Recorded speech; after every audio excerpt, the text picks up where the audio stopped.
1988년 7월 영국 북해유전에서 석유시 추선이 폭발하여 168명이 희생된 사고가 발생했다. 앤디 모카는 지옥 같은 그곳에서 기적적으로 자신의 목숨을 구했다. 그가 한참 잠이 들었을 때의 일이다. 잠결에 들리는 폭발음 소리에 본능적으로 밖으로 뛰쳐나갔다. 눈앞에는 거대한 불기둥이 곳곳에서 요란한 소리와 함께 치솟고 있었다. 아무리 주위를 둘러보아도 피할 곳이라고는 없었다. 순간 그는 배의 난간을 향해 뛰었다. 하지만 바다 역시 유출된 기름으로 불길을 이루고 있었다. 그가 바다로 뛰어내린다 하더라도 길어야 30분 정도 여유가 있었을 뿐이었다. 그 짧은 시간 안에 구조되지 않으면 살기를 포기해야 했다. 더욱이 배의 갑판에서 바다의 수면까지는 거의 50m 높이였다. 모든 것이 불확실했고 그는 두려웠다. 그러나 머뭇거린도 잠시 그는 불꽃이 일렁이는 차가운 북해의 파도 속으로 몸을 던졌다. 무엇이 앤디 모칸을 바닷속으로 뛰어들게 만들었을까? 그가 운이 좋았던 것인가? 그리고 배에 남아있던 목숨을 잃은 대부분의 사람들은 왜 바다로 뛰어들지 않았을까? 용기가 없거나 단지 운이 나빴던 것일까? 앤디 모칸은 삶과 죽음을 가르는 그 순간 불타는 갑판에 그대로 남아있는 것은 곧 죽음을 기다리는 것과 같다는 것을 깨달았다. 그는 구조될지도 모른다는 신락 같은 희망을 안고 바다로 뛰어드는 목숨을 건 선택을 감행했다. 그의 행동은 확실한 죽음으로부터 죽을지도 모르는 가능한 삶으로의 선택이었다.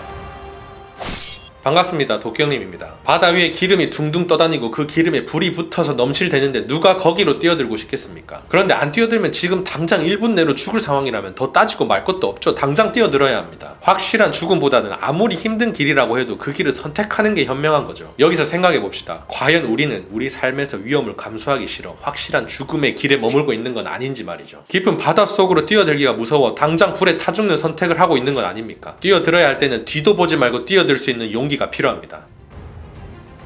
현재가 항상 만족스러운 것은 아니다. 우리는 수많은 모순에 쌓여있고 불행한 사람들의 등을 쳐서 먹고 사는 소수의 부유한 악질들은 언제나 보란듯이 살아간다. 어느 조직이나 기득권자들이 있게 마련이다. 그들은 세속적 의미에서 성공한 사람이다. 그들은 안정을 원한다. 지금을 바꾸어야 할 하등의 이유가 없다. 그들의 현실적 성공은 지금을 즐길 만한 것으로 만들어 놓았다. 그들이 지금 향유하고 있는 권력과 부의 많은 부분은 일정 부분 과거의 노력에 대한 보상이다. 그들은 현재의 논리를 지지하고 자신에게 익숙한 관행과 방법을 마음속 깊이 옹호한다. 비록 철학적 측면에서 그들이 행복한 인생을 보내고 있다고 말할 수는 없지만 지금을 포기해야 할 정치적이고 경제적인 이유는 적어도 없다. 그들은 결코 양보하지 않는다. 한 번 가진 것은 영원히 내어줄 수 없는 것이다. 욕망은 끝이 없고 한계를 모른다. 그들은 잘 알고 있다. 혁명은 성공하기 어렵다는 사실을 말이다. 승리를 확신하기는 참으로 어렵다. 새로운 질서를 만들어내는 것만큼 어렵고 힘든 일은 없다. 왜냐하면 현재의 제도와 시스템으로 혜택을 보고 있는 모든 사람들로부터 엄청난 저항을 받을 수밖에 없기 때문이다. 그에 비해 개혁을 도와줄 사람들은 새로운 질서가 가져다줄 혜택에 대한 모호한 그림밖에 없다. 강력한 적과 미온적인 동지, 이것이 바로 혁신이 성공하기 어려운 근본적인 이유다. 확신 없는 개혁은 절대 성공할 수 없다.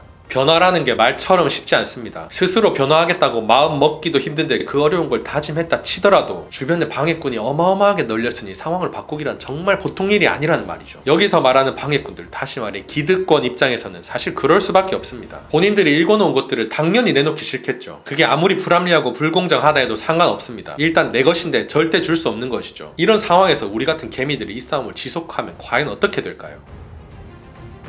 기득권의 반격이 시작되며 싸움은 치열해진다. 사람들은 지치게 되고 평화롭고 정상적인 생활을 원하게 된다. 대중은 일상에 매여있는 서민이고 그래서 이제 일상으로 돌아가고 싶어하게 된다. 매여있던 끈을 끊고 만끽한 자유에는 언제나 피해의 냄새가 난다. 대중은 스스로의 목에 다시 사슬을 걸고 일상이 주는 게으른 평화와 나태를 즐기기를 원한다. 싸움과 개혁과 혁명의 진절머리를 친다. 과거로 돌아갈 수만 있다면 그들은 무엇이든 할 자세가 되어 있다. 더 얻어먹으려는 사람들은 하루 벌어 하루 먹는 개미들이고 잃지 않으려는 사람들은 기름진 것을 쌓아두고 이미 장기전에 돌입할 준비가 되어 있는 기득권자들이다. 그러므로 싸움이 길어져 혼돈의 상태가 오래되면 삶의 불편을 느끼는 사람은 바로 대중이다. 취업은 어려워지고 장사는 안 된다. 월급은 오르지 않고 언제 잘릴지 몰라 두렵다. 물가는 치솟고 서민은 점점 더 가난해진다. 이제 대중은 개혁 이전의 상태로 돌아가기를 원한다. 구간이 명간이고 역시 송충이는 솔잎을 먹고 살아야 한다. 결국 현재가 항상 만족스러운 것은 아니라고 생각하게 된다. 많은 모순과 부패, 부조리가 현재의 틀 속에 존재하고 모든 사람들이 그러한 것들이 사라져야 한다는데 의견을 같이 하지만 그럼에도 불구하고 그것들과 함께 생활한다. 깊이 뿌리내린 한없는 먹이사슬은 우리를 또다시 절망과 고뇌에 빠뜨린다. 조그마한 충격에도 깨져버리는 계란과 크고 단단한 바위가 상대가 될 리가 없습니다. 변화를 추구하는 사람들이 하나둘 개박살나면서 나가 떨어지기 시작하고 얼마 못 가 변화가 시작되기 전 원상태로 결국 돌아가게 됩니다. 이 난관을 어떻게 극복하면 되겠습니까? 저자의 솔루션 들어보시죠.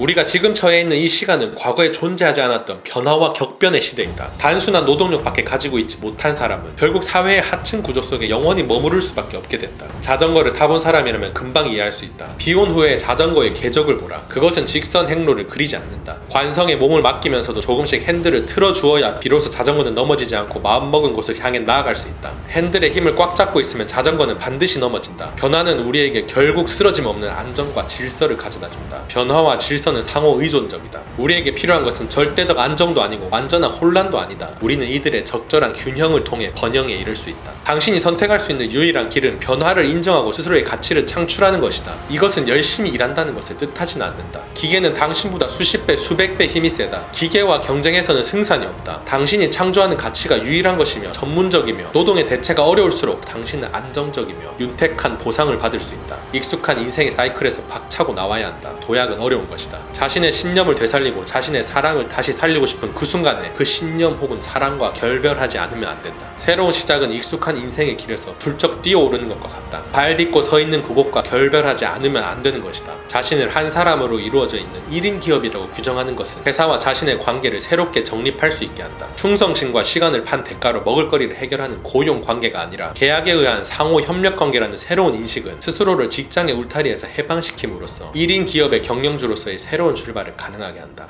자전거 비유가 상당히 공감됩니다. 한 번에 자전거를 잘 타는 사람은 없죠. 마찬가지로 변화의 과정도 그 길이 순탄하지만은 않습니다. 하지만 어쩔 수 없이 이 과정이 있어야만 완전한 균형감을 찾을 수 있습니다. 변화가 없으면 결국 사회의 하층 구조에 영원히 머물 수밖에 없다는 사실을 명심하고 생존을 위해서라도 변화의 길을 선택해 그 과정을 지속할 수 있는 결정과 실행력이 필요합니다. 자기계발서의 고전이라고도 볼 수 있는 책인데 구본영 작가님을 모르시는 분들이 입문용으로 읽기에 참 좋습니다. 몇 가지 포인트 들어보셨겠지만 책이 던지는 메시지가 아주 묵직합니다. 이 책은 제목에서부터 알 수 있듯이 익숙한 것에서 벗어나는 결별을 선택하라고 말하는데 인생의 극적인 변화를 꾀하고 싶으신 분께 적극 추천합니다.